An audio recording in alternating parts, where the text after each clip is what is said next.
South Indian பிரேக்ஃபாஸ்ட்ல best combo puri chana மசாலாவை செய்யலாமா?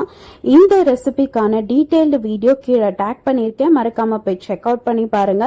மீன்வேல் நான் ஷார்ட்ஸ்லயும் ஷேர் பண்றேன். ஸோ ப்ரீ சோக் பண்ண சென்னாவை கொஞ்சம் சால்ட் போட்டு நான் ப்ரெஷர் குக் பண்ணிக்கிறேன். அதுக்கப்புறம் கொஞ்சமா பட்டை, ஸ்டார் அனீஸ், பே லீஃப், அப்புறம் green chilli, salt, ginger garlic paste, onion, tomato இதெல்லாம் அப்படியே கொஞ்சம் சாட்டே பண்ணிட்டு மீன்வேல் நான் பூரிக்கு டோ ரெடி பண்ணிட்டு பூரியை ஃப்ளஃபியா செஞ்சு எடுத்துக்கிட்டாச்சு.